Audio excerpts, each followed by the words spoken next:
me golpeó mucho. Y no me quiero retirar, me encanta lo que hago, estoy feliz. Para mí yo era parte del público y yo me siento de ellos y trato de ser el que los representa aquí. Lamentablemente en ese momento Cristina arrasó con el principio. O sea, lo cuento porque digo, empecé antes que Cristina en la televisión. Yo digo, esta vida mía es una actuación. Entonces, y nunca mentí. Y yo nunca entendí, por ejemplo, por qué el presidente de la República Deportiva de repente caput. Porque no tengo ningún problema en decirlo. ¿Tú recuerdas la primera vez que viste a Sofía Vergara? Claro.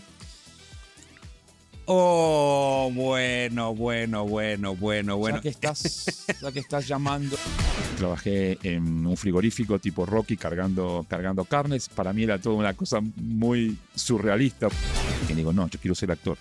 No, quédate, no, me voy de la universidad. Encuentro un reto más. Ahora, primicia absoluta. Primicia absoluta. ¿Tú extrañas trabajar en Univision?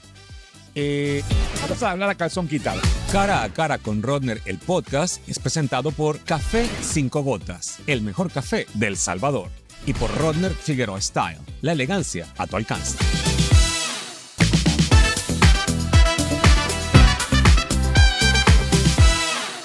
Hola amigos y bienvenidos a este nuevo Cara a Cara con Rodner, el podcast. Y ustedes saben que este podcast, el único propósito que tienes es que tú, cuando escuches el testimonio de mi invitado, te inspires y digas, pero bueno, si esa persona pudo, yo también puedo alcanzar mis sueños. Y hoy vamos a hablar con un gran soñador, una persona que yo creo que por muchísimos años le alegró la vida a muchos televidentes de Univision porque era mejor conocido como el presidente de la República Deportiva. Y estoy hablando de mi querido Fernando Fiore, un argentino del mundo, además.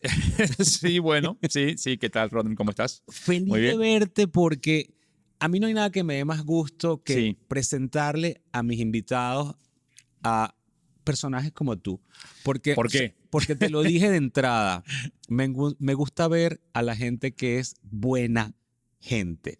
Y tú en este medio, que es tan complicado, eres de esos que son buena gente. Y nosotros, los que llegamos a este país, y no soy mucho más grande que tú, pero sí, yo soy más grande que tú, bastante. No, tampoco tanto. Pero yo sí me recuerdo claramente de haberte visto conduciendo programas en Univision. Chiquito, cuando eras chiquito. No, era chiquito, tendría 19, 20 años.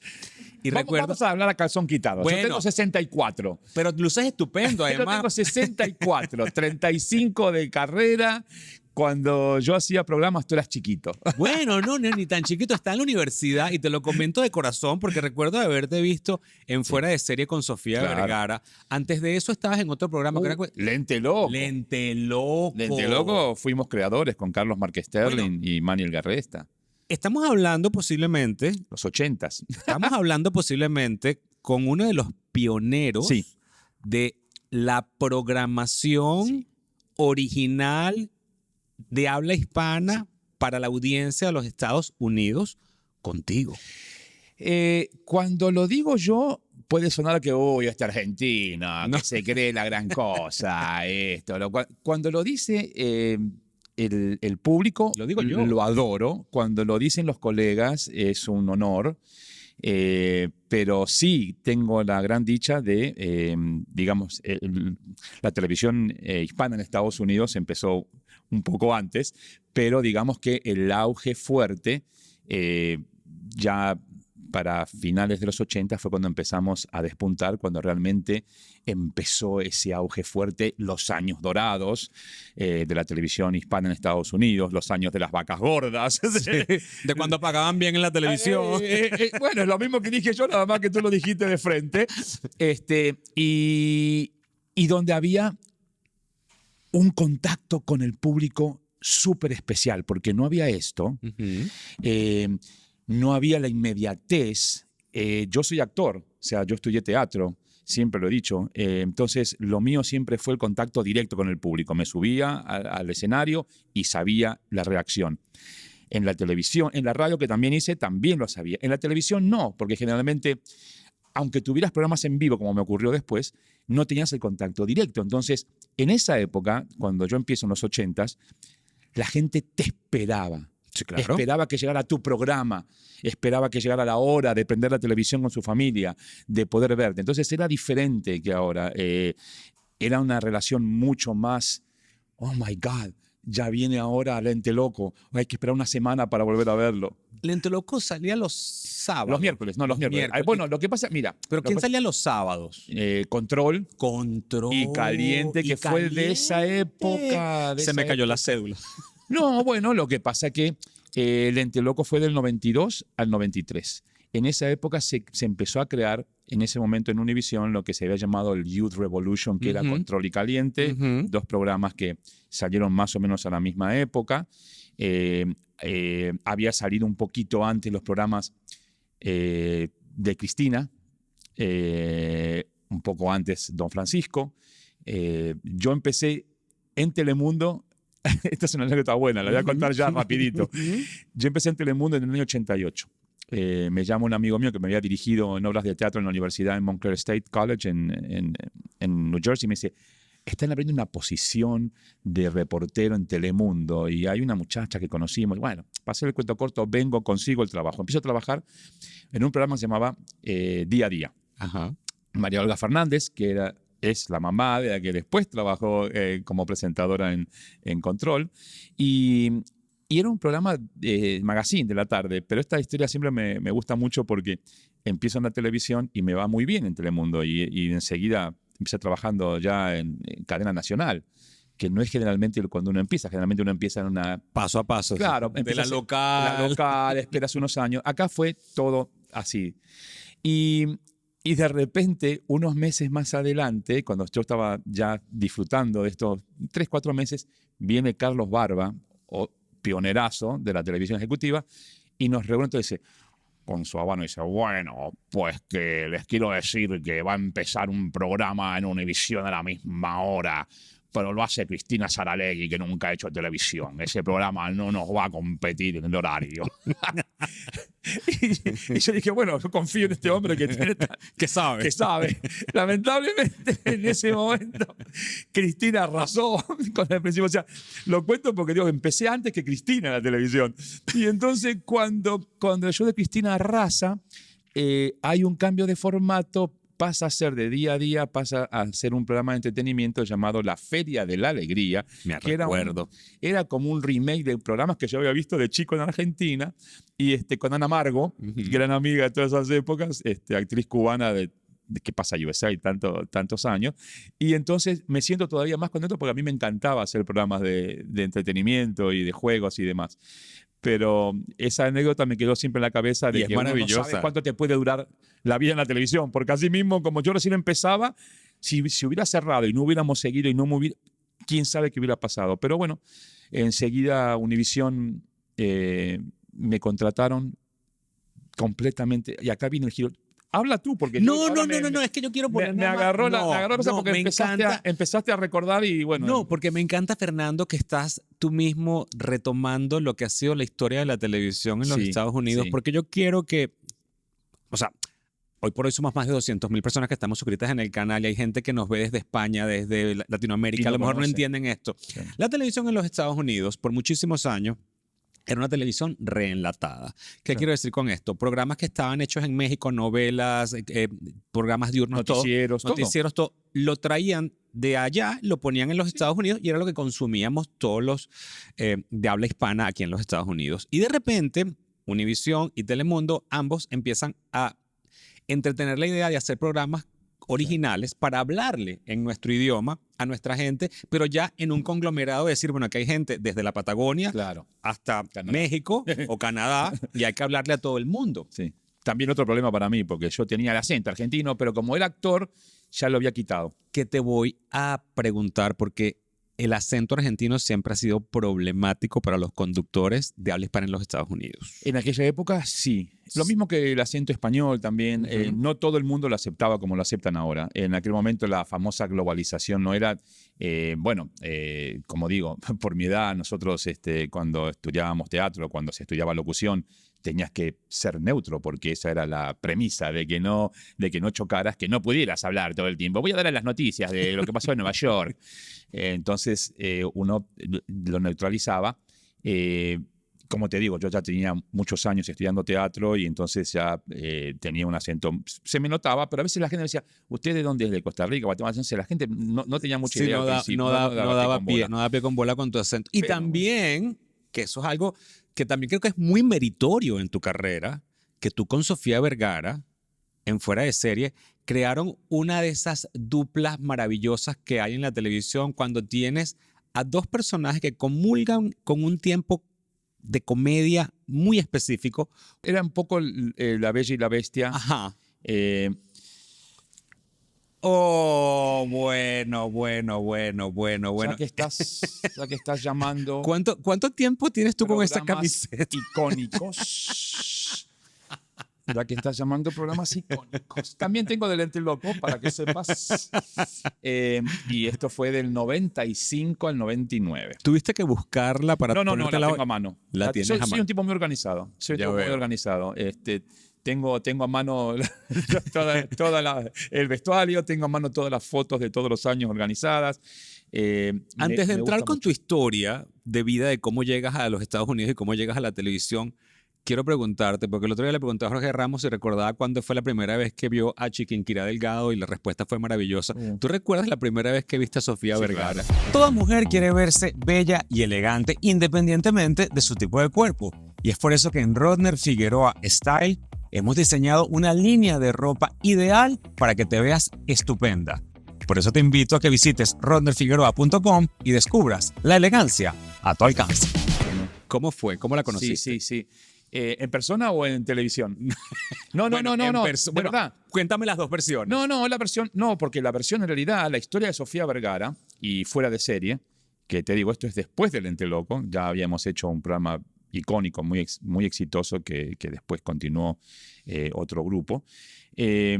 Fuera de Serie, en realidad, era un programa, la historia es larga, pero vamos a resumirla. Yo, después del Lente Loco, salgo de Univision porque no nos ponemos de acuerdo. Después, teniendo el programa más exitoso en Univision, porque era Don Francisco, un par de novelas y nosotros, que éramos 3 personas que lo hacíamos, no nos pusimos de acuerdo con los contratos para el segundo año. Me dan un buen abrazo y me dicen, no te podemos pagar, no hubo acuerdo. Y nos fuimos, básicamente, nos fuimos todos. Se fue Carlos Márquez Sterling y Maniel Garresta, mis queridos amigos y productores con los que hicimos el programa, y yo.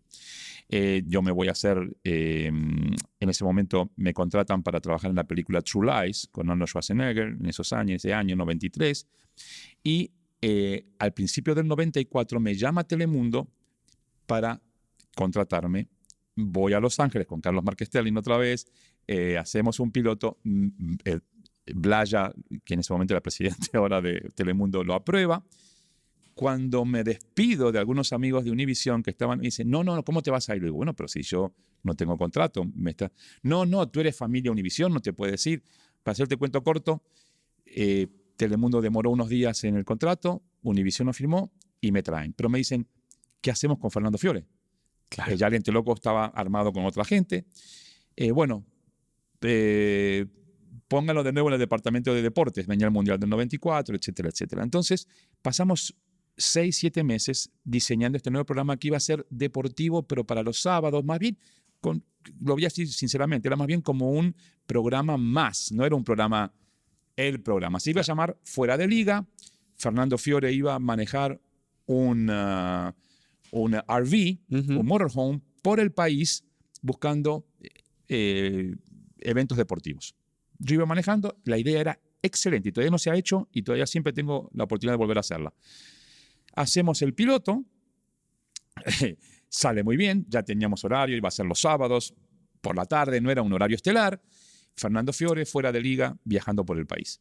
En ese momento, Fernán Martínez, que había trabajado también con Cristina y demás, estaban haciendo unos especiales con Chabeli. Claro, me recuerdo claramente. De Julio Iglesias. Sí. Sofía Vergara, que yo no la conocía obviamente, había estado en Chile en el Festival Viña del Mar entregando las gaviotas, yo qué sé, parece que Luis Miguel se enloqueció cuando la vio y empezaron todos los rumores de esto. Sale Fernán Martínez, colombiano también, para Colombia, le hacen una entrevista a Sofía Vergara en bikini y todo lo demás. Y Sofía le cuenta a Fernán Martínez que le gustaría venir a vivir a Estados Unidos. Al poquito tiempo contratan a Sofía Vergara para Univisión. ¿Qué hacemos con Sofía Vergara? ¿Qué está pasando en Univisión? Dice, no, el único programa que acaba de salir es Fuera de Liga, que va a salir en un par de sábados con Fernando Fiore. Pónganla ahí en ese programa. No te lo puedo creer. Entonces, nosotros, claro, yo lo había visto en televisión cuando salió Chávez. Claro, y dijiste, Lucky y me. dije, es bueno, un angelito que cae en el cielo. ¿Qué edad tenía Sofía en ese momento? Y yo tenía 33 y ella tiene 12 menos que yo. O sea, 13 21. menos. Sí. Wow. Entonces, claro, ¿qué pasa?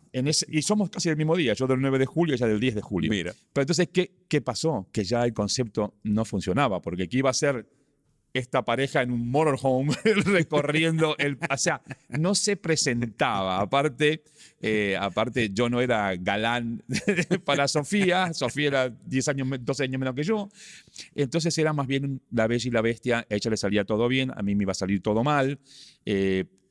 Era una pareja que resultó icónica, a pesar de la diferencia de edad. Es porque yo siento que son de esas parejas como el gordo, Laurel and Hardy, el gordo y la flaca. Sí, o sea, sí. que son esa comunicación casi que hasta tácita. Nada más hasta hay esa fisicalidad de ustedes que era maravillosa verlos en televisión. Era totalmente, ella era muy ingenua, yo tenía más experiencia, pero a mí me salían las cosas no tan bien como a ella. Ella todo el mundo la trataba como una reina, yo quedaba siempre atrás, ella me hacía las maldades, yo hacía la parte más cómica, ella la parte más irónica. Y entonces, bueno, se cambió el proyecto. Dijimos, no, bueno, nos reunimos en ese momento con Luis Blanco, que era el productor ejecutivo, y fuimos a comer a un restaurante acá cerca de donde estamos ahora y la presentaron. Lo más gracioso fue... Esa fue la primera vez que la viste en persona. Entonces, no era la Sofía de ahora, claro. Era una muchachita, pero era realmente espectacular. Bellísima, claro. Espectacular. Pero lo que sí recuerdo de ese almuerzo fue que Luis Blanco le dice, bueno, es que pasa que Fuera de Liga es un programa que va a ser deportivo y tal y cual. ¿A ti te gustan los deportes? No. Bueno, Sofía, pero algo, o sea, no sé, el voleibol, no que te guste el fútbol. No. ¿Y te gusta a lo mejor, no sé, andar en bicicleta? No, así se despachó muy fácil. Entonces nos miramos y dijimos, bueno, obviamente esto no va a poder ser deportivo. Entonces, bueno, ahí hubo un ejecutivo que cambió el nombre y dijo, en vez de Fuera de Liga, porque Fuera de Liga es más deportivo, va a ser Fuera de Serie. Entonces ahí empezó ese eslogan de que vamos recorriendo el mundo buscando cosas, lugares y personas fuera de serie. En vez de ser, nos vino bien, porque en vez de ser, mira, me da cosita. Sí. En vez de ser en el motorhome, íbamos en avión. En vez de ser solamente cosas deportivas, iban a ser de todo. Y en vez de ser en Estados Unidos, fue alrededor del mundo. Bueno, y les dio la oportunidad a ambos, diría yo, de conocer prácticamente el mundo entero. Sí. ¿Cuántos países visitaron ustedes dos? Muchísimos. Los tengo todos con un mapamundi en mi casa con los alfileres, pero siempre me dice, el que siempre decía eso, el gordo de Molina, decía, cuéntalo. Yo nunca los conté, pero eran muchos. Yo en realidad ya había viajado bastante, porque yo antes de pensar en televisión y sigo teniendo mi alma yo me gradué en turismo además, entonces yo era tour planner, fui guía de turismo, había viajado bastante, tenía siempre esa idea de viajar por muchos lados y entonces ya conocía bastante y tenía mucho contacto en el turismo, entonces era una buena mancuerna. Para mí era el sueño ideal. Claro. El sueño ideal era turismo y programa de viajes. No había, en realidad, programa de viajes en inglés. Yo sí seguía algunos muy famosos de gente que viajaba por el mundo y siempre me había gustado. Y esto fue, bueno, el sueño hecho realidad. Claro, por supuesto. Además, un programa... De China a la Patagonia, de México a Buenos Aires, yo creo que además, Australia. Yo creo que además también el público, antes de las redes sociales, sí, se lo gozó. Viajó con ustedes a todo el mundo. Sí. Y fue maravilloso. Y además nunca sospechamos lo que se iba a convertir Sofía Vergara. No, la verdad que no. Después de eso, tú tienes el privilegio de ser la primera persona con la que ella trabajó en los Estados Unidos. Ella fue muy inteligente, además de excelente persona. Aparte, nos queríamos mucho entre todos. Su hijo era chiquito. Manolo siempre también, la anécdota, siempre me decía, hola, ¿cómo está Fernando Fiore? Siempre me daba el nombre Y el completo, con el apellido. Era muy simpático. Toda su familia, su mamá, sus hermanos. La verdad que eran muy queridos todos. Y además de ser una excelente persona, muy buena persona, muy difícil que a veces chicas con tanta belleza y que se la pueden creer muy rápido, yo siempre decíamos, nunca se la creyó. Y como teníamos más experiencia, bueno, Luis Blanco tenía experiencia, obviamente, muchísimos años trabajando de productor, y yo en televisión ya tenía muchos años. Si le decíamos, mira, Sofía, hagamos esto, ella lo aceptaba. Nunca era, no, yo lo quiero hacer diferente. Tú sabes que también hay gente que también ha pasado, que también lo hace. O sea, lo he vivido en carne propia. O sea, en general, sí. Yo no me puedo quejar porque yo siempre fui muy independiente, pero sí, ella seguía las instrucciones. Entonces, creo que eso la ayudó muchísimo, aprendió muchísimo, mira lo que es, mira dónde ha llegado. ¿Y se mantienen en contacto? Sí, no es tan fluido como antes, porque obviamente ella vive en California, claro. Yo vivo, sí, toda mi vida seguí viviendo en Miami, entonces nos mandamos saludos para los cumpleaños. Con Manolo a veces le escribo en sus redes sociales porque Manolo tiene algunas cosas que yo pienso muy similar. Le gusta mucho la historia como a mí, le gusta mucho. Hay muchas cosas que su humor también a veces es muy parecido al mío. Entonces, con Manolo también. Pero lamentablemente no tengo un contacto más fluido porque vivimos en diferentes costas, ¿no? Claro. Quiero entender cómo comienza tu carrera, cómo es tu historia. ¿A qué edad llegas tú a los Estados Unidos? Sí. ¿A dónde llegaste? ¿Estudiaste aquí? Sí, ¿Cómo fue, Fernando? Bueno, mi mamá justamente cuando era muy chico tenía una señora, una amiga que visualizaba las cosas, como pasa en muchos países de nosotros. Sí, claro. Y le había dicho, su hijo va a tener una valija, va a estar siempre viajando por muchos lados. Y, por supuesto que yo vivía en Buenos Aires, nunca pensé que eso se iba a poder llegar a concretar. Pero ¿Naciste en Buenos Aires? Yo nací en Buenos Aires, 1960, el día de la independencia argentina, 9 de julio. Así que yo cuando era chico, como buen argentinito, yo pensaba que los desfiles militares eran para mi cumpleaños. No había escuela, era un día feriado. Me festejan. Era un día feriado, mis amiguitos venían a mi casa, no tenía que ir a la escuela. Yo siempre pensé que era un bendecido y tenía un Dios aparte. Después me di cuenta que no era por eso, pero bueno, ya había pasado el tiempo. Así que siempre quise ser actor, siempre, o sea, nunca pensé otra cosa. Nunca pensé, desde que nací, yo creo que desde muy chiquito, porque tengo fotos en el jardín de infantes, en el kindergarten, haciendo obras de teatro, que tengo fotos con mi papá, con mis amiguitas, siempre, todas las obras, pasé a la primaria, todas las obras haciendo siempre en algún papel. Llegué al secundario, era el locutor oficial de los actos del colegio. Desde mi cuarto año entra la bandera de ceremonias, nos ponemos de pie para entonar las estrofas del himno nacional. Yo tenía 15 años, 16 años y ya sabía que eso era lo mío. Obligaba a mi mamá a llevarme al cine todos los martes porque era el día que estaba el precio más barato. Iba al teatro desde que tenía 14, 15 años, una vez por semana, por lo menos para ver las obras de teatro en Buenos Aires, que tenía un teatro riquísimo. Maravilloso. En la calle Corrientes, los cines. Entonces yo sabía que eso era para ahí. Ahora, si se podía cumplir o no, ya iba a ser diferente. Y lamentablemente cuando terminé la secundaria, que me tocaba para ser locutor, no sé por qué, es claro, mi familia, yo fui el primero que llegué a la universidad, mi familia, no tenía un apoyo logístico de mi familia. Mi familia es de Uruguay, yo soy de Argentina, mi papá y yo nacimos en Argentina, mi mamá y mi familia en Uruguay. Entonces no tenía gente que me acompañara. Decidí quería dar mi examen en la escuela de locución. Los locutores argentinos tienen mucha reputación, las producciones de comerciales y demás, hay mucho elemento allá, y era muy estricto. Entonces el Instituto Superior de Radiodifusión, el ISER, donde se habían graduado, por ejemplo, icónicos locutores que después estuvieron en la televisión acá también, como Guillermo Benítez y otros más. Fui a dar el examen y me dicen, no lo puedes dar porque tú terminaste la secundaria con 17 años y tienes que esperar a tener 18 para dar el examen. Y digo, pero espere, terminé un año antes, estoy adelantado, mejor, ¿cuál es el problema? No, porque no se puede, tienes que esperar. Entonces, bueno, quedé un poquitito triste porque tuve que esperar un año, hice económicas y al final después mi mamá había venido a vivir a Estados Unidos porque mi familia estaba viviendo acá ya en New York y me tocó hacer un año de servicio militar. Soy veterano de la Fuerza Aérea en Argentina. No me lo hubiera imaginado. Hice un año. Sí, yo tampoco, pero era obligatorio. Claro. Era obligatorio en esa época, Claro. era obligatorio. Así que tuve que hacerlo. Y después, bueno, en ese momento terminé la relación con mi primera noviecita y dije, nada, ¿sabes qué, mamá? Me voy a Estados Unidos.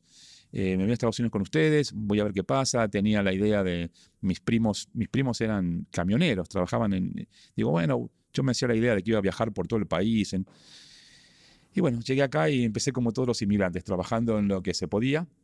Trabajé en un frigorífico tipo Rocky cargando carnes. Para mí era toda una cosa muy surrealista. Yo había estudiado en la universidad y todo y pensaba que iba a ser actor y estaba trabajando en un frigorífico, pero nada me detenía. Yo dije, nada, hay que salir adelante. Vivíamos en Hoboken, New Jersey con mi familia. Y al poquito tiempo empecé a estudiar inglés y me reclutaron para estudiar en la universidad. Había unos programas en español muy interesantes que podías cursar todas las materias en español mientras aprendías inglés. Y empecé a estudiar. Me iba muy bien. La verdad que era muy buen alumno. Tenía 4.0, 3.91 llegué hasta el final, cuando tenía ya todos mis general requirements terminados, pero... Asumo que estudiabas de noche. Fines de semana. Estuviste muy acertado, nada más que era el programa hispano fue lo más esplendoroso. Se llamaba Weekend College. De lunes a viernes trabajaba 12 horas por día. En el frigorífico, chofer, hice de todo. Viernes a la noche, sábado y domingo en la universidad. Se llamaba Weekend College, era un programa muy, muy exitoso. Tú sabes que el propósito de este podcast es que la gente se inspire escuchando. Y es que por eso es lo que te digo, que donde hay un querer, hay un poder. Y tú querías algo más de lo que estabas haciendo en esa carnicería. Y eso tiene que tomar mucho sacrificio, porque cualquiera dice, después de estar en un trabajo físico tan demandante, probablemente lo que quieres estar el fin de semana es echado en un sofá descansando. No, era la universidad. Enseguida pude dejar el frigorífico, empecé a estudiar turismo también, porque entonces, ¿qué pasó? En la universidad yo decía, bueno, yo quiero ser actor. Sí, pero tú no puedes ir al departamento de Speech and Theater porque tú no hablas bien inglés, tienes acento. Dice, estudia computación, estudia marketing. Digo, no, yo quiero ser actor. No, quédate, no, me voy de la universidad. Pero ¿cómo te vas a ir si eres el alumno póster? Yo era el alumno póster hispano de la universidad. Claro. Pero lamentablemente no pude terminar, me tuve que ir porque yo no quería ni hacer computación ni marketing. Y entonces estudié turismo, me gradué en turismo en un instituto. En esa época turismo todavía no era una carrera larga, pero me gradué en turismo y fui guía de turismo y tour planner. Tuve mi empresa durante 10 años y estudiaba teatro por las noches también. O sea, seguía trabajando y estudiando. Estudié Off-Broadway con la primera gran actriz que hizo el crossover, Miriam Colón, una actriz famosa puertorriqueña que hacía todos los programas de India mexicana porque era lo que había en esa época. El estereotipo, claro. Con Anthony Quinn y demás. Yo era asistente de dirección y bueno, y así fueron pasando los años hasta que en el 88 empecé. Fue cuando me llama este amigo que me había dirigido en una obra y me dice, mira, hay un puesto y llegué a Telemundo. Y ahí empezamos. Lo fascinante de esta historia es que tú tenías tu sueño de ser actor clavado en el pecho y sí, aquí en la cabeza y no lo abandonaste. Y de una manera u otra entras a Telemundo, que a veces trabajar en televisión es actuar también. Ah, sí, bueno, eso era bueno, yo siempre digo, yo no soy periodista, siempre lo dije, y lo interesante fue que después en Univisión, otro grande que también que en paz descanse, Gustavo Godoy, me llevan a Univisión para ser el presentador del noticiero de Nueva York de las 6 de la tarde, cuando todavía ni siquiera había noticiero por las noches, cuando no había, o sea, era la cara de las noticias. Digo, pero Gustavo, él fue que descubrió también a Teresa Rodríguez y otra gente. Y me dice, pero es que, ahí mira otra historia muy simpática, me dice, no, porque yo estoy pensando en la empresa. Y Jorge Ramos, que lo acabas de mencionar, dice, es la cara del noticiero Univision Network, pero si él se nos va o si se vuelve a México, yo quiero que alguien esté ahí. Digo, pero si yo hago comedia, soy actor. No, pero tú tienes el porte. Bueno, las cosas de la vida. Empecé a ser el presentador del noticiero cuando eligen al primer alcalde afroamericano en New York, David Dinkins, cuando se cae el avión de Colombia, cuando toman Panamá con Noriega. O sea, yo digo, esta vida mía es una actuación. Entonces, y nunca mentí, jamás dije soy periodista. Claro. O sea, yo estaba siguiendo instrucciones, en aquel momento mucha gente iba acomodándose. Así que... Pero en el fondo también habla algo muy importante que yo siempre lo recalco mucho en este podcast, que es que no tuviste miedo de hacerlo. No, miedo, nunca tuve miedo a nada, básicamente. Siempre ansiedad y siempre me preparé mucho y me esforzaba el doble o el triple para ser convincente. Yo venía de trabajar en Telemundo, haciendo comedia, haciendo viaje, haciendo deportes, porque hice de todo, haciendo doblajes, y de repente a los 6 meses estaba dando las noticias en Nueva York. Pero la gente lo creía, porque yo daba la talla. O sea, tampoco voy a decir que es fácil, y tampoco voy a decir que no tuve suerte, porque posiblemente la gente hubiera dicho, no, Fernando Fiore hacía unos meses estaba haciendo otra cosa. Pero bueno, tocado por la varita de Dios, la gente me creía, yo lo hacía con profesionalismo y seguimos adelante. Y eso era en la estación local. Eso era en New York. Menos mal que... bueno, entonces las cosas de la televisión que tú estás hablando de la historia, porque conmigo, además de hablar de mí, hablamos de la televisión en general. En ese momento, antes de las noticias locales en cada ciudad, había programas de entretenimiento que venían enlatados de México. Sí. No había, después estuvo Cristina, que ya era un poco más, y después empezó a pensar, a seguir la tónica de lo que es la televisión en inglés, que antes de las noticias más serias venía otro noticiero más pequeño que era un poquito más light, y había después otro antes de noticias, y ahí fue cuando empieza 5:30 en punto en Miami, que era un programa con un poco más de noticias y variedades antes del noticiero de las 6. Y lo mismo pasó en New York con nosotros. Y yo me encargué de pasar de las noticias más serias al programa de las 5:30. Entonces me empezó a gustar un poco más, porque yo la verdad que no quería seguir dando. Acaba de fallecer la persona que esta mañana fue víctima de un incendio y un ataque. Claro, eso no era lo tuyo. Eso no era lo tuyo. Así que pude, digamos que, salir de eso, Gustavo. Y menos mal que tuve suerte, porque mira, Jorge Ramos no se fue nunca. Me hubiera tocado. Estuvieras ahí sentado todavía. Sentado todavía en New York, esperando que Jorge Ramos se fue.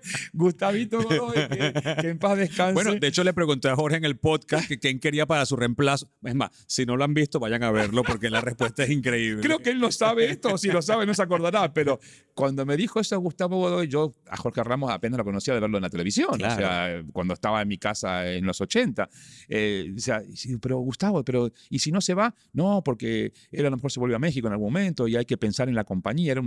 Claro. Tenía razón, él quería un suplente por las dudas. Por supuesto. Bueno. ¿Cuántos años pasaste en total en Univision? 25. De los cuales siendo presidente de República Deportiva. Desde el 99 al 2014. 15 años fuimos también los creadores. Lo lindo que yo agradezco a Dios y las oportunidades y a las compañeras de trabajo y demás es que siempre he podido desarrollar y ser fundador de los programas. No me ha tocado que me digan, como en ese caso que Gustavo me dice, vení que vas a ser el presentador de noticias. Eso era diferente, pero en este caso Lente Loco lo creamos con 2 amigos, fuera de serie, lo creamos con un grupo de amigos, Luis Blanco, David Vázquez, José Pérez. República Deportiva lo creamos con amigos, ahí sí, otra vez, con Luis Blanco y otra gente más. O sea, siempre fui parte fundacional del programa y lo sentí siempre mío. Tuyo.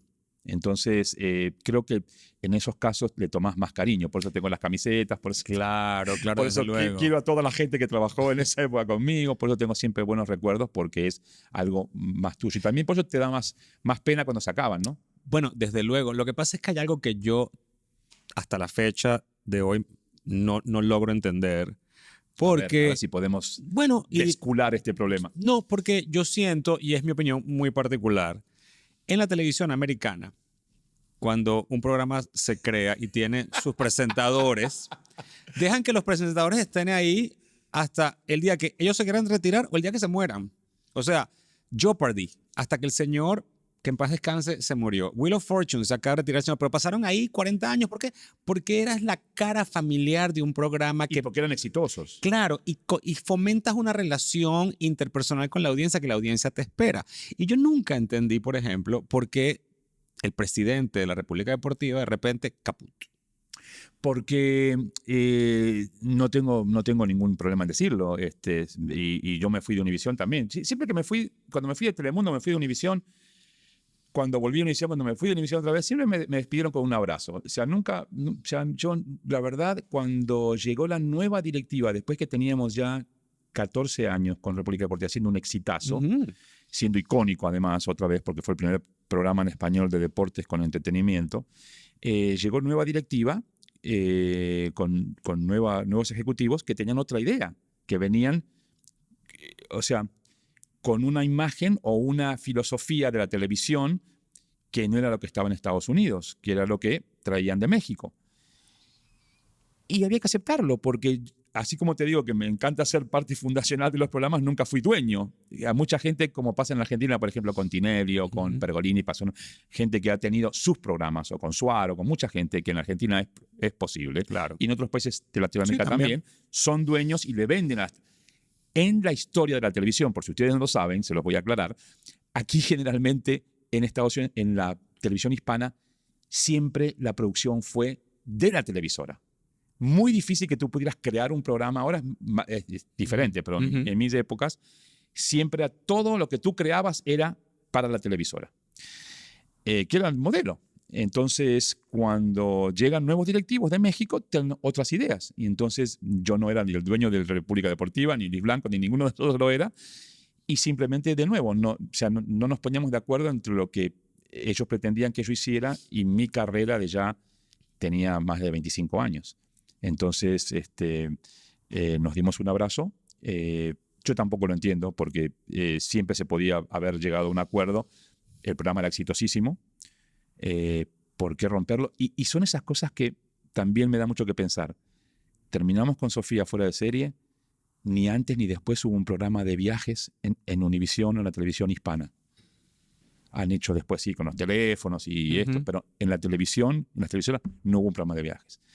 Se terminó República Deportiva, o sea, me fui yo como presidente, nunca más pusieron un presidente. O sea, si la idea era buena, ¿por qué no trajeron otro presidente, como ocurre en la vida normal? Sí. No, cambiaron el formato de algo que estaba establecido y que la gente me sigue llamando presidente y que sigue usando el mismo nickname hasta ahora. Yo tampoco lo entiendo, pero bueno, pero eso es lo que pasa cuando tú no eres el dueño de algo, ¿no? Sí, y eso es una cosa que yo aquí repito y enfatizo muchísimo y se lo digo a todo el mundo. Tú tienes que tener la capacidad de tener tu propio negocio, sea cual sea. Y bueno, eso fuera lo ideal. Eso sería lo ideal. Eso fuera lo ideal, porque cuando tú perteneces a una empresa, eres un número más. Y el día que ellos en ese número lo quieren eliminar, te eliminan sin ningún problema, a pesar de que tú has dejado un cuarto de siglo trabajando para la empresa. No, pero eso no es tanto el problema. El problema, Rodner, es que si es exitoso. Porque si me dices, bueno, si eres un número más y no estás funcionando, es entendible, como en todo negocio. O sea, mira, ¿sabes qué? República Deportiva ya no está funcionando. Está funcionando. Fuera de serie también estaba funcionando. Nos cambiaban de horario y seguíamos funcionando. Lente Loco era el programa número 1 y no nos pusimos de acuerdo en el salario. Cuando era un programa que éramos 3 personas las que lo hacíamos, o sea, a veces no es... Eso es lo que duele más. Cuando tú tienes algo... Es tan difícil encontrar un programa exitoso. Y cuando lo tienes, ya sea un año como nos pasó en Lente Loco, 4 años como nos pasó en Fuera de Serie, o 15 años como pasó en República Deportiva, se terminaron sin un motivo realmente aparente. Fueron cosas que se podían haber solucionado. Pero esa es la vida, ¿no? Yo respeto todas las decisiones. Yo, cuando nos fuimos y les dije, miren, la verdad, me da mucha pena porque creo que República Deportiva en ese caso y Fuera de Serie también anteriormente, fueron diferentes situaciones, ¿no? Pero digo, pero bueno, nada, hay que No sé, tú también lo sabes, todos lo sabemos, sí, ¿no? Sí, o sea, es difícil porque nosotros lo sabemos, pero la gente que está ahí en su casa Pregunta, no me lo siguen sabe y preguntando. no lo Sí, entiende. me A ti te van a ver hoy por hoy y te van a ver en la calle y te van a decir, presidente, ¿cómo está? Siempre, siempre. A mí me ven en la y calle- fuera de serie con Sofía. Y Sofía, y sigue hablando con ella. Y Y ahí es mi punto. A mí la gente me ve en la calle. Y me dice, Fashionista. fashionista. Y yo tengo desde el 2015, o sea, 9 años que no soy fashionista Sí, bueno, en pero- ese rol. Pero es porque yo insisto que hay un factor de unión y de éxito que no debería romperse. no debería romper. ¿Tú extrañas trabajar en Univision? ¿Sabías que el buen café es como el buen vino? Por eso nuestro café 5 gotas cosechado en el volcán de Santa Ana a una altura extraordinaria es un café especial que tiene unos aromas maravillosos. Yo no puedo dejar de disfrutar cara a cara con Rodner sin probar café 5 gotas. Así que si quieres probarlo, visita 5gotas.com y descubre la delicia de este café.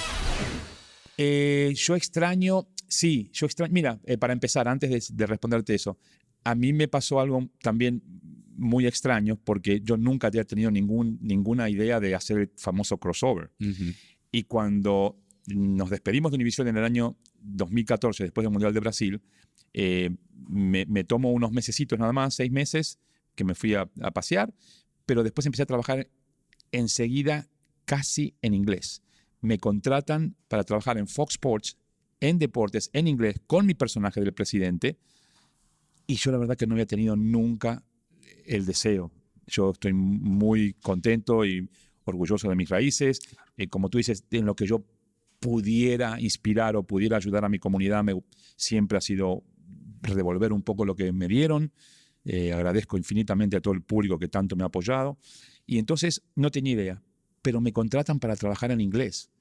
Entonces la gente después decía, ¿usted no trabaja más en televisión? Le digo, no, lo que pasa es que no trabajo en Univision ni en Telemundo, entonces me ha perdido. Pero sí, no lo voy a negar, no soy, como dicen en Argentina, no soy un vendehumo, no voy a mentir, sí extraño, porque creo que tengo capacidad, porque creo que puedo hacer programas de televisión en una televisión más masiva, como Univision, como Telemundo, como lo que sea, pero lo extraño porque extraño el contacto con el público, porque no porque extrañe el organigrama, sino porque extraño de decir, puedo todavía brindar algo. Lo que pasa que lo brindo en otros aspectos ahora, en otras cosas. Claro, ¿te dio miedo trabajar en inglés en televisión? No, miedo no. Lo que me dio fue ansiedad y sabía desde el primer momento que no iba a ser lo mismo. No iba a ser lo mismo porque mi humor, mi estilo, mi forma, yo no creo que ellos estaban preparados cuando yo empecé,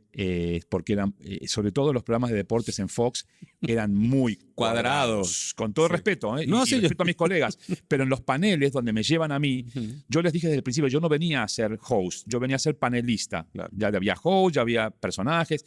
Yo vengo a sumar un latino. Y en ese momento los paneles eran todos exjugadores o gente que tenía carrera como presentadores en inglés. Y yo tenía otro estilo completamente diferente. Entonces sabía que no iba a ser lo mismo. Me dio ansiedad. Hice cosas que, por ejemplo, si yo no estaba de acuerdo con otro panelista, de repente hacía el show, me levantaba y me iba. No, eso no lo puedes hacer. Claro, ellos no en televisión en entendían. inglés. Eso la gente piensa que es verdad. Digo, no, pero si esto es... entonces esos fueron 4 años difíciles en el sentido de que en la calle la gente me decía, I love you, you talk to Alexi Lalas the way they should be talking because he always think he's right and you said, me encanta lo que hace. Yo me ponía las máscaras de luchadores y hacía cosas. El público anglo me aceptó increíblemente bien, pero no sé. La producción no entendía. Aparte me hacían hacer ensayos y decirles lo que yo iba a decir después. Digo, pero si se los digo ahora en la reunión de producción, pierde la frescura. La espontaneidad. Hasta que me dejaron. O sea, traté de cambiar muchas cosas, pero sabía que no iba a ser difícil. Y cuando llegó el COVID, en el 2020, Fox está en Los Ángeles, yo vivo en Miami, era mucho gasto, yo iba los veranos para allá. y todas esas cuestiones llegaron a tomar la decisión de que en realidad yo no podía seguir viviendo así, de costa a costa, y no me daba tanta felicidad. O sea, no era una cosa que yo decía, bueno. Y después sí, ha habido después. Reconozco también que abrí un poco el camino porque después hubo mucha más gente hispana, colegas míos hispanos, que empezaron a trabajar en inglés, que tenían mejor acento que yo en inglés, que tenían mejor dicción, pero que no habían abierto las puertas. Había sido muy difícil. En cambio, mi personaje, el presidente y demás, abrió puertas también. O sea, en el fondo, y lo dices con muchísima humildad, pero es verdad, tú fuiste la persona parteagua para un canal como Fox, por ejemplo, que contigo experimentaron todo lo que era trabajar con un latino, además de la riqueza cultural nuestra, que es muy afectiva, es muy espontánea, es loud. Sí, a mí me pasaba muchas veces que iba a NBC en Nueva York, a las oficinas de aquello era un silencio sepulcral, que yo pasaba por esos newsrooms, las oficinas de la noticia, iba como asustado, y te levantabas un poquito un decibel y la gente te veía como que guarda silencio. No es nuestro ambiente. Claro. En Era el diferente. Yo en las reuniones de producción entraba, le daba un beso a cada uno. Y se quedan así. Los argentinos que damos besos a todo el mundo. Yo me acuerdo, había muchas ejecutivas que se yo me acercaba y se cortaban. Y yo decía, uy, perdone. O sea, fue una gran experiencia. Hice 4 años con ellos, hice muchos torneos, hice el Mundial de Rusia. Tuve mi programa por las noches.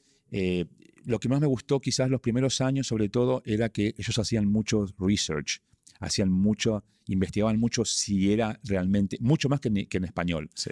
Y entonces decían, la gente dice que el personaje de Fernando Fiore, latino, les ha encantado. Pero también me jugó un poco en contra eso, porque, como te digo, era la primera exposición y no todo el mundo estaba feliz con eso. Claro, no, o sea, todo el mundo. Creo que se asustaron más ellos que yo. Claro, porque además me imagino que una persona que esté ahí con mucho tiempo, llegas tú con ese aire fresco, esa espontaneidad, esa naturalidad, y empiezas a gustar en lo que dices tú, en la investigación que hacen ellos con la audiencia, que ha sido del gusto del público, y la gente te ha visto quizás como una amenaza. De nuevo, me preguntaban, ¿y por qué tú traes siempre yo siempre traía props de cosas que había traído. ¿Por qué tú traes? Le digo, bueno, porque a la gente le gusta y es simpático. Y de nuevo, fíjate, veo Fox ahora, otra vez son todos exjugadores, con acento, el mismo personaje de Alexis Lalas, la misma persona. Nunca ha habido una persona que no fue exjugador, que era del público, que era yo lo que quería siempre era traer el hincha del fútbol, otra dinámica. Claro. Volvieron otra vez a lo mismo de antes. Entonces, nada, fue un buen paso. Fue muy interesante. Y volví a hacer en español. Y me da gusto lo que estás diciendo porque una colega, Ana Yurka, que trabaja en deportes en Telemundo. Sí, la conozco. Ella me ha llamado leyenda a mí, que siempre se ríe mucho. Me dice, yo cuando empecé a mirar, ella sí era chiquita. Para mí usted es una leyenda. Le digo, pero mira que es maravilloso que hagas este relato porque ella estuvo aquí y contó, en su momento no sabía que ella abandonó Telemundo para buscar camino en otras partes. Estuvo en Fox ahora. Estuvo en Fox ahora durante la Copa América transmitiendo en inglés. Y sí, tú eres un referente para las personas que estamos en los medios de comunicación. Sí. Y tienes que sentirte orgulloso porque tú has sido una persona que, aparte de esto, creo que nos enseñaste a todos el valor de la espontaneidad y el valor de ser humano ante las cámaras, la vulnerabilidad, porque tú nunca te tomaste en serio, sino que tú eres una persona afable, amena, querida, ¿sabes? Es que yo creo que desde el principio, como te digo, y por la actuación, yo siempre dije, para mí no existía la pared. Para mí yo era parte del público y yo me siento de ellos y trato de ser el que los representa aquí. Te quiero preguntar, ¿qué fue para ti ver a Messi ganar el Mundial con tu equipo de Argentina? Tenemos otra media hora. No, resúmelo. No, bueno, hace 4 años que yo trabajo con la organización del Inter Miami, narro los partidos del Inter Miami. Estoy desde ahí mucho antes que Messi y ahora tengo la dicha de poder narrar todos los partidos para la radio en español, Deportes Radio 760 AM, y es otra experiencia.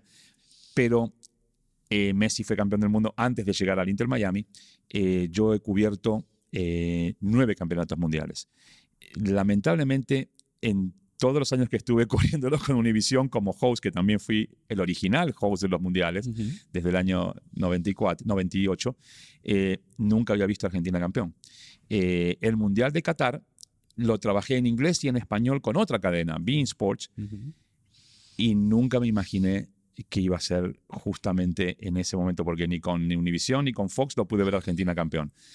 En Qatar tuve la dicha de ver 40 partidos en los estadios por la cercanía, vi todos los partidos de Argentina, muy, muy, muy nervioso, lloré muchísimo, soy muy apasionado, obviamente, y bueno, y fue una alegría rotunda poder estar en Qatar en la cancha. Y es más, da la gran casualidad que yo tenía mi credencial, por supuesto, todo el mundial, pero ese día me habían regalado una entrada para sentarme en otra parte de la cancha, un poquito más cerca que la parte de prensa, y me tocó estar al lado de toda la gente de ventas, inclusive de Telemundo, que eran los que tenían los derechos del mundial. Ajá.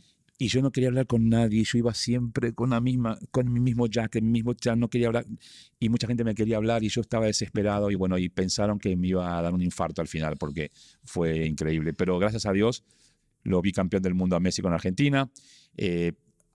Después vine Messi a Inter Miami, cuando yo ya trabajaba en Inter Miami, ¿quién iba a pensar que iba a venir acá?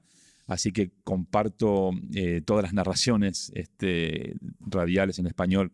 Primero lo hice en inglés durante 3 años y medio, y ahora en español desde hace medio año, y sigo disfrutando. Y Messi salió campeón el año pasado con mi Inter Miami en el Leagues Cup, así que feliz. La Copa América, la Copa América también fue ahora recién. Lo que pasa es que esta Copa América accidentada.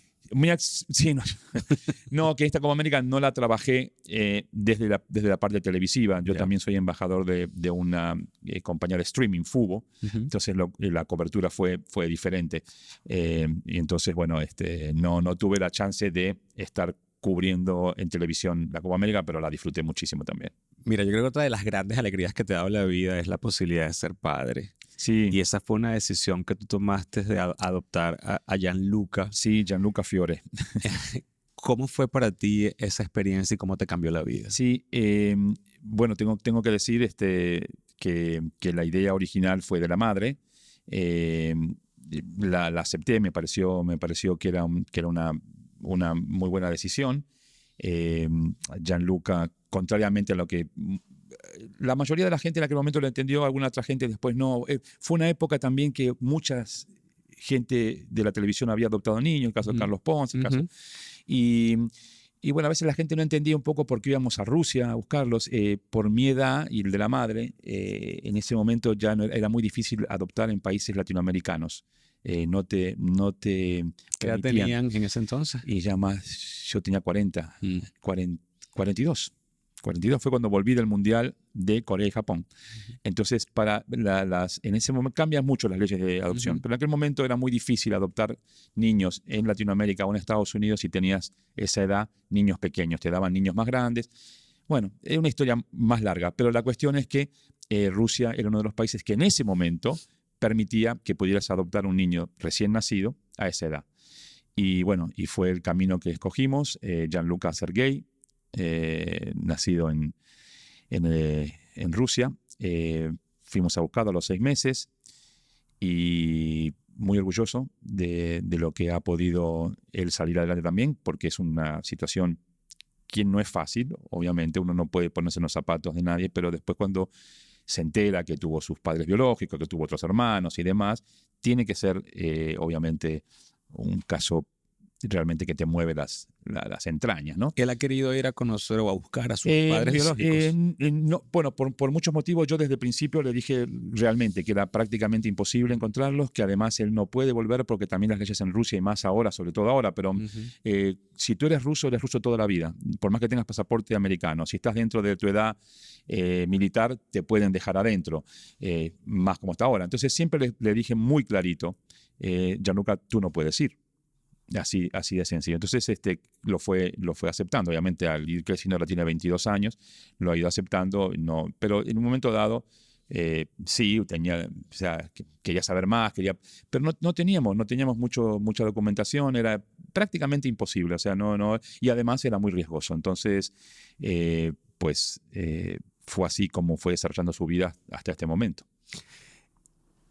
Eres una persona que, por todo lo que veo, Fernando, no le has tenido miedo a los retos en la vida y los has enfrentado todos con valentía, que es un poco lo que se trata este podcast, de que la gente entienda que el miedo lo único que hace es paralizarte cuando vas en pos de tus sueños.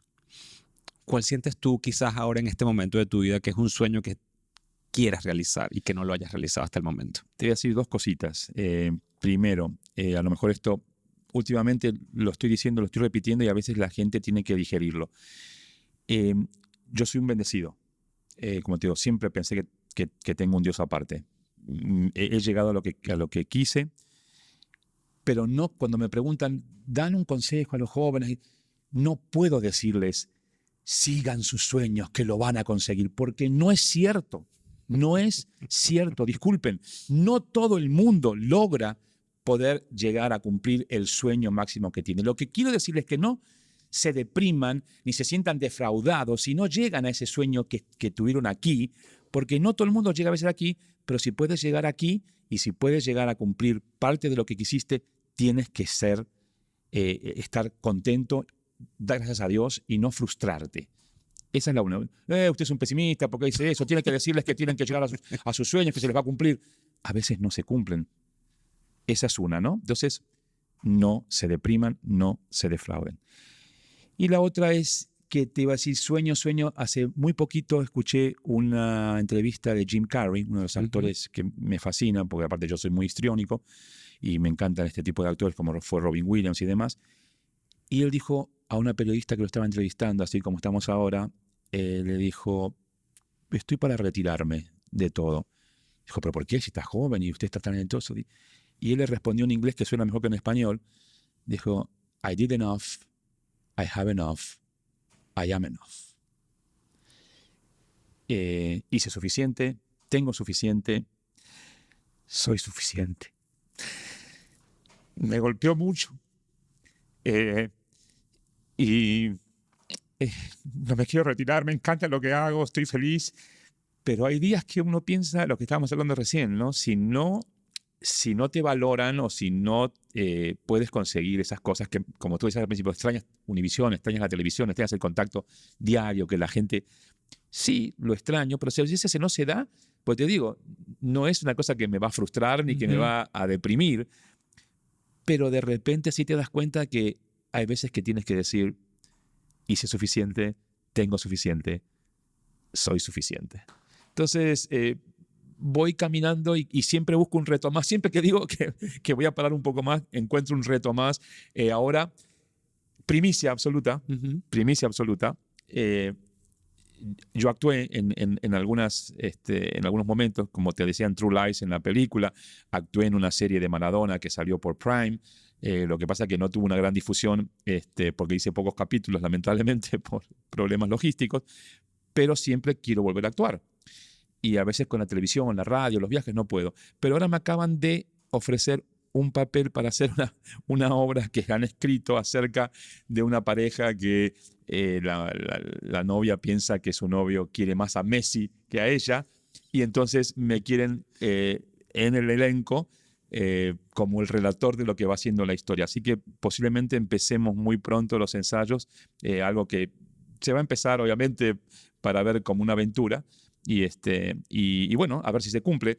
Yo siempre estoy diciendo, yo estoy esperando a veces que alguna de todas estas producciones que hacen acá en Estados Unidos, en scripted, ¿no? Las que son ya sean novelas o lo que sea, siempre hay un papel para un señor mayor que puede ser el padre o el tío de alguien. No todos son los galanes.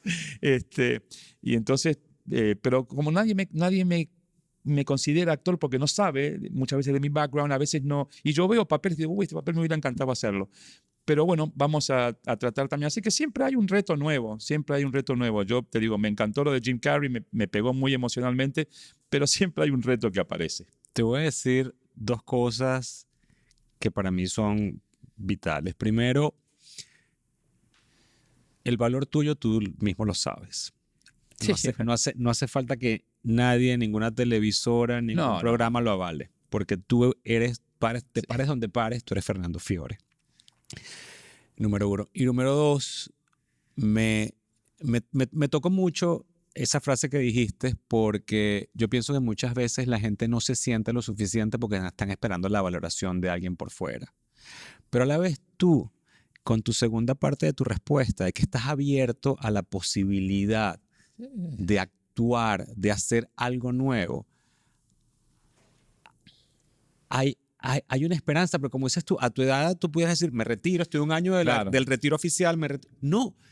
Tú quieres y tienes el ímpetu de seguir haciéndolo. Y aunque tú pienses que es mentira y es una bobada lo que te voy a decir ahora. No, jamás pienso nada de eso. Este podcast lo ven cientos de miles de personas por episodio. Directores de telenovelas, directores de cine, directores de películas, directores de teatro. Acá estoy. No te rías No me río, porque te va a suceder. Porque muchísima gente de la industria no sabe que soy lo ven. Unos lo ven que son salidos del closet y dicen que lo ven, y otros lo ven en calladito y no dicen que lo ven, pero lo ven. No te vaya a sorprender que te llegue por aquí una oferta para actuar.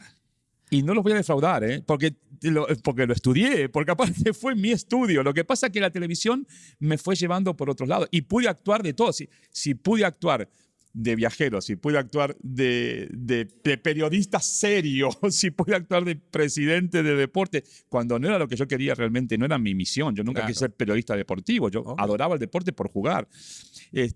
Puedo actuar del padre de la protagonista, puedo actuar del tío borracho del que va a la cárcel, puedo actuar de muchas cosas que realmente los voy a sorprender. Te sorprenderás y ya lo verás decretado. Siempre termino el podcast con la misma pregunta, Fernando, y aunque no quieres dar consejos, te lo tengo que preguntar. Okay. ¿Qué consejos le das a las personas para superar los obstáculos que la vida nos presenta? Que recen mucho interiormente, que recen mucho, que se acuesten cada día. Ese no es un consejo, es una opinión de lo que yo hago, ¿no? Yo me acuesto todos los días haciendo un resumen con Dios de lo que pasó en el día y agradeciendo. Y creo que eso es un poco la forma que te vas a dormir y te levantas al día siguiente otra vez con ese espíritu. Hay días que uno le duele la cintura, o le duele esto, o no está en buen humor, pero no es un consejo, es más bien un estilo de vida que a mí me ayuda, lo comparto, si les ayuda a los demás. Pero sí, se puede todas las noches, antes de cerrar los ojos y quedarse dormido, agradecer por estar vivo, por haber hecho cosas positivas durante el día, las negativas tratar de olvidarlas y levantarse el día siguiente sabiendo que hay más, hasta que Dios decida. Si Dios contigo, ¿quién en tu contra? Así mismo. Muchísimas gracias. Un placer. Qué placer haber tenido esta plática contigo, porque además tú lo que emanas siempre ha sido buena vibra. Ya saben, si les gustó, compártanlo, coméntenlo, denle like, porque nunca sabes cuándo alguien va a escuchar algo que se dijo este día de hoy en este podcast que le va a cambiar la mente y la trayectoria a alguien en tu entorno o a ti mismo para que tu vida sea mejor. Les mando un beso enorme y nos vemos en otro Cara a Cara con Rodner, el podcast.